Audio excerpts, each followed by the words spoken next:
Yehezkiel pasal 46, hari Rabu tanggal 15 Oktober 2025. Beginilah firman Tuhan Allah. Pintu gerbang pelataran dalam yang menghadap ke sebelah timur haruslah tertutup selama 6 hari kerja, tetapi pada hari Sabat supaya dibuka. Pada hari bulan baru juga supaya dibuka. Nah, kita lihat bahwa ini masih lanjutan dari perikop tentang persembahan-persembahan dalam hari-hari raya dari Yehezkiel pasal 45. Karena di pasal 46 ini tidak ada perikopnya, jadi ini masih sambungan ya kalau saya mengerti persembahan-persembahan dalam hari-hari raya. Nah, di sini ada pintu gerbang pelataran dalam yang menghadap ke sebelah timur itu ada aturannya, harus tertutup selama 6 hari kerja, tetapi pada hari Sabat dibuka. Jadi hari-hari kerja itu tertutup, tetapi hari Sabat dibuka, dan juga pada hari bulan baru itu supaya dibuka. Kita lanjut dulu ayat 2. Raja itu akan masuk dari luar melalui balai gerbang dan akan berdiri dekat tiang pintu gerbang itu. Sementara itu imam-imam akan mengolah korban bakaran dan korban keselamatan raja itu, dan ia akan sujud menyembah di ambang pintu gerbang itu, lalu keluar lagi. Dan pintu gerbang itu tidak boleh ditutup sampai petang hari. Penduduk negeri juga harus turut sujud menyembah di hadapan Tuhan di pintu gerbang itu pada hari Sabat dan pada hari bulan baru. Ini ada aturan-aturan, bahkan tertutupnya pintu-pintu gerbang itu ada aturan hari-harinya, kapan dibuka, kapan ditutup, bagaimana juga hamba-hamba Tuhan yaitu imam-imam yang mengolah korban bakaran dan korban keselamatan raja itu sujud menyembah di ambang pintu gerbang. Jadi ada tempat tertentu yang sudah disiapkan untuk mereka sujud menyembah.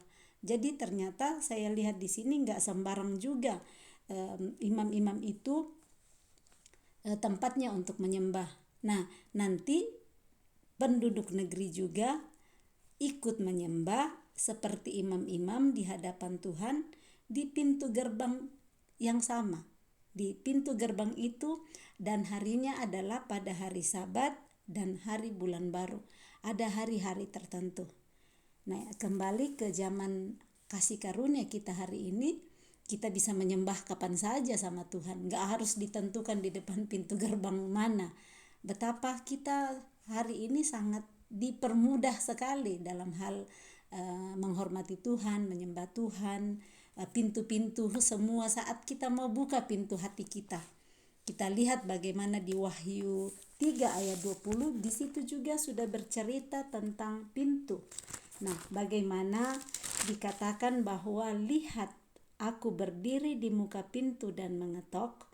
Jikalau ada orang yang mendengar suaraku dan membukakan pintu, aku akan masuk mendapatkannya, dan aku makan bersama-sama dengan dia, dan ia bersama-sama dengan aku. Jadi zaman kasih karunia kita sekarang ini, gak ada peraturan pintu gerbang ditutup selama 6 hari. Gak ada peraturan hanya dibuka pada hari Sabat atau pada hari bulan baru. Yang menjadi aturannya adalah kita sendiri yang ngatur pintu hati kita. Yang ngatur adalah kita, mau gak aku buka pintu hatiku? Yesus sudah ada berdiri di muka pintu kita, dia ketuk-ketuk. Karena ilustrasi tentang Wahyu 3 ayat 20 ini, kalau kita bisa cari itu pintunya gak ada gagang dari luar. Jadi hanya bisa dibuka dari dalam. Nah, yang buka dari dalam hanyalah si pemilik hati. Jadi yang ngatur pintu gerbang hati adalah setiap orang yang punya hati. Di zaman kasih karunia ya, Yesus sudah mati, zaman kasih karunia ada di sana. Yesus setia berdiri di depan pintu menunggu yang punya pintu gerbang hati membukakan untuk Yesus. Dia di sana ketuk-ketuk, dia berdiri, dan kalau orang yang punya pintu gerbang hati mendengar suaranya, bukakan pintu, Yesus berkata, aku akan masuk mendapatkannya dan aku makan bersama-sama dengan dia dan ia bersama-sama dengan aku.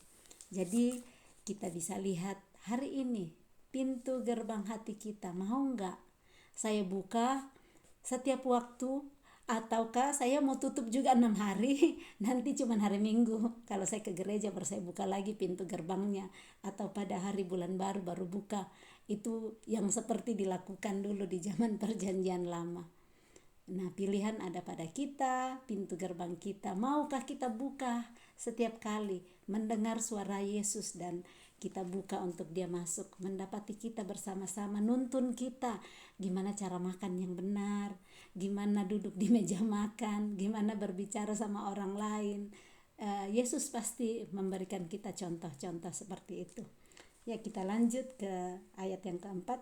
Korban bakaran yang harus dipersembahkan raja itu kepada Tuhan pada hari Sabat ialah 6 ekor domba yang tidak bercela dan seekor domba jantan yang tidak bercela. Korban sajian dari domba jantan harus diolah dengan 1 eva tepung, tetapi korban sajian dari domba-domba yang lain bergantung pada kemampuannya serta minyak 1 hin untuk 1 eva. Ini ukuran banyak sekali ditentukan. Berapa eva tepung, domba jantan bagaimana, lembu jantan bagaimana. Kalau kita hari ini saat kita buka pintu gerbang hati kita, Yesus masuk.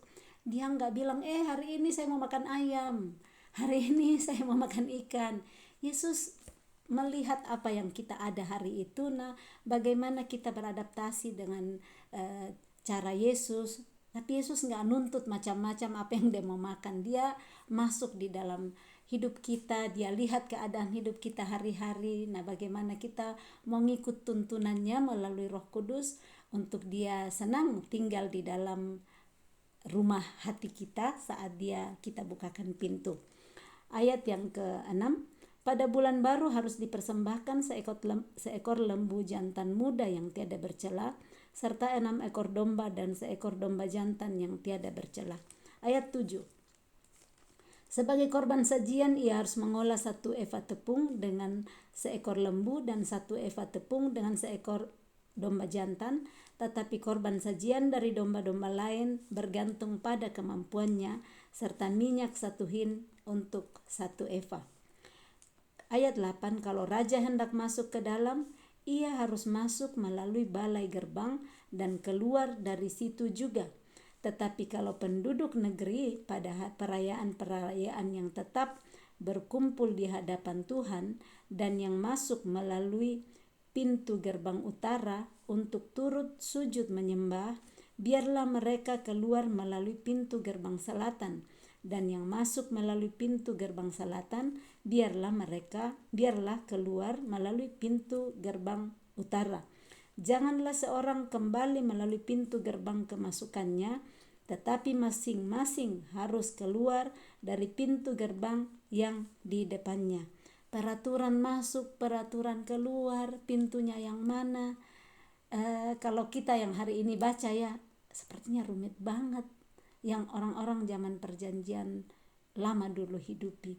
Dan yang seperti tadi kita hari ini benar-benar mendapat anugerah. Kita hanya mengizinkan Yesus masuk, kita bisa sambil duduk di dapur, kita baca-baca firman, berbicara dengan dia. Kalau dulu ada aturan-aturannya semua.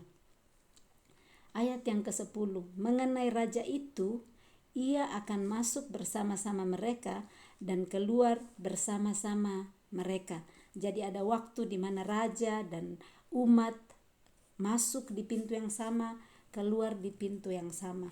Tuhan tidak membawa dirinya sebagai saya harus disembah sendirian di sini. Ada waktu di mana Tuhan membaurkan diri. Ada waktu di mana Yesus berbaur dengan orang-orang yang lain. Tetapi ada waktu juga di mana Yesus sendirian mencari pintu untuk Bapanya. Dia pergi mencari tempat sendirian untuk berdoa kepada Bapanya, mencari kehendak Bapanya, bertanya kepada Bapanya.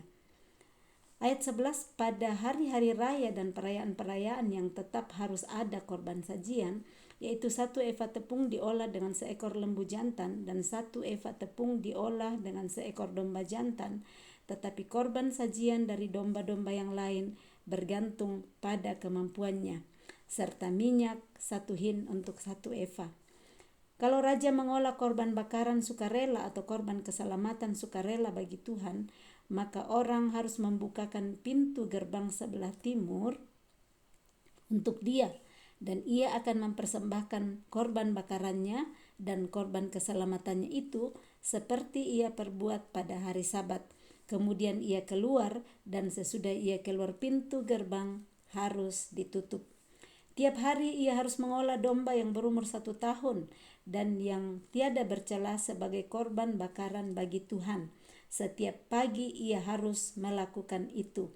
Di samping itu setiap pagi ia harus mempersembahkan korban sajian 1/6 eva tepung dengan minyak 1/3 hin untuk mencampur tepung yang terbaik itu. Itulah korban sajian bagi Tuhan, dan ketetapan itu tetap selama-lamanya. 15. Demikianlah mereka harus mempersembahkan domba dan korban sajian dan minyak setiap pagi sebagai korban bakaran yang tetap. Jadi ini raja, dia yang harus mengolah dan mengolah domba berumur 1 tahun dan tiada bercela setiap pagi. Jadi ada waktunya, enggak bikin di sore atau di siang, tetapi pagi hari ditentukan waktunya. Dan itu dia harus persembahkan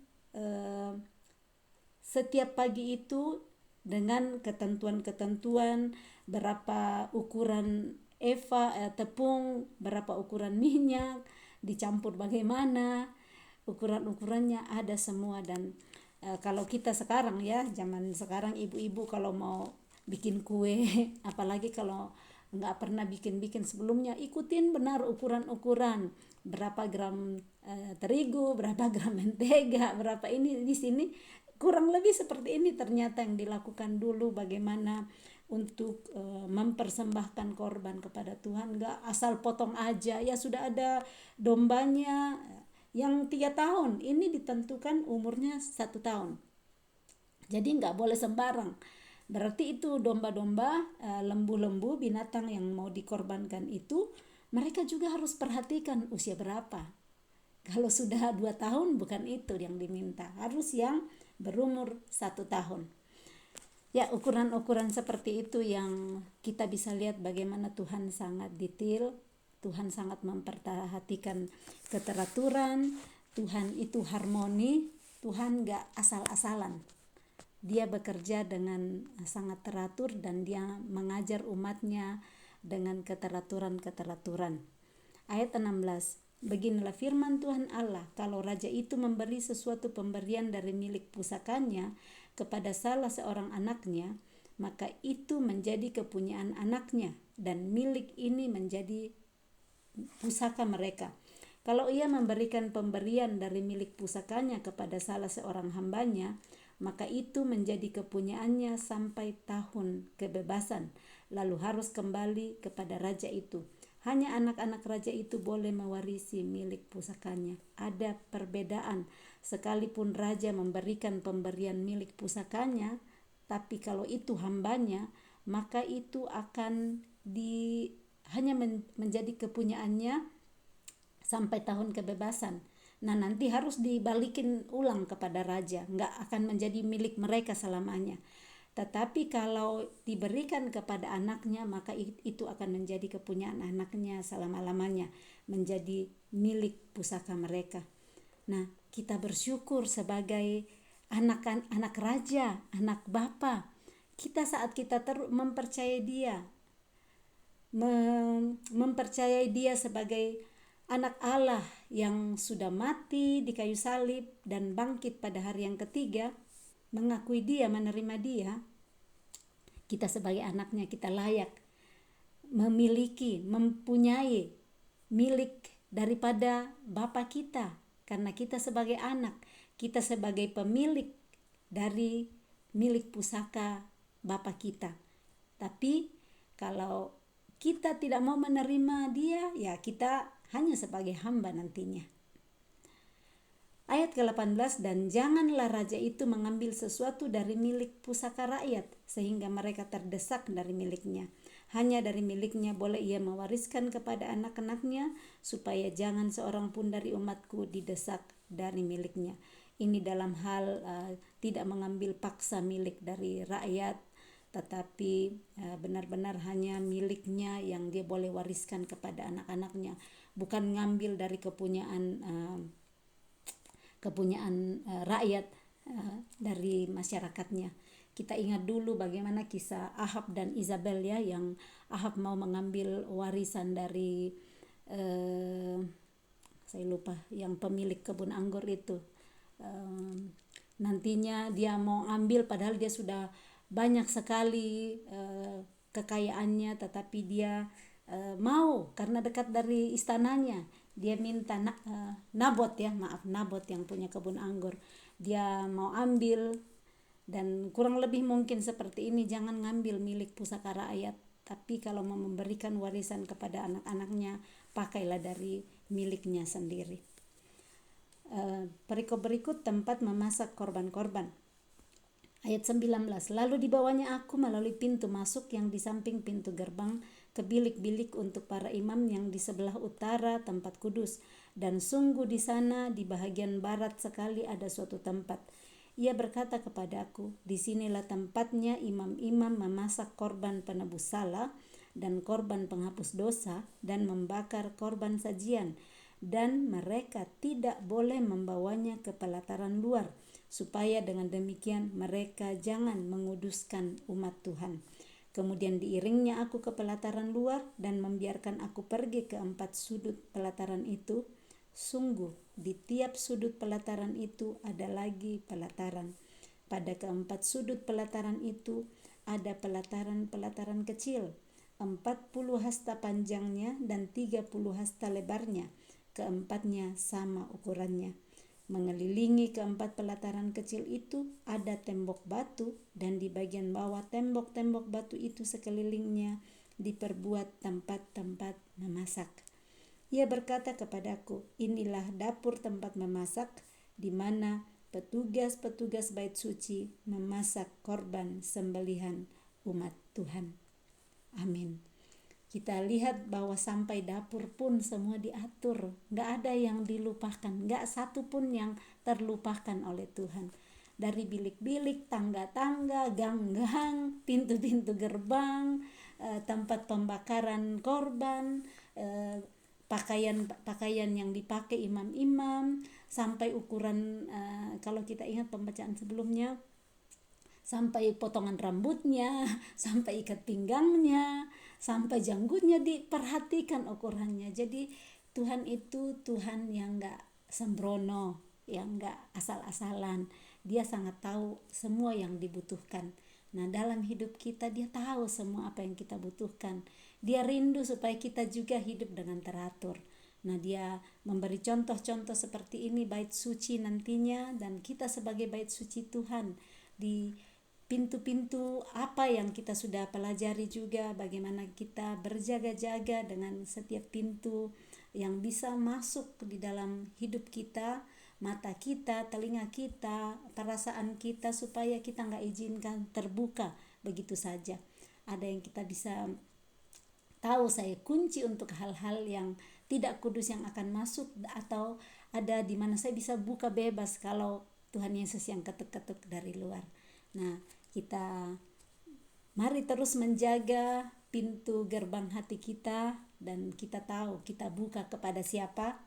Kalau Yesus yang minta dan kita tahu Yesus yang ketuk, kita buka. Dan kalau musuh yang datang cuma untuk mencemari hal-hal yang baik yang sudah ada di dalam kamar-kamar hati kita, jangan takut untuk menutup, kunci semua supaya tidak ada jalan untuk masuk.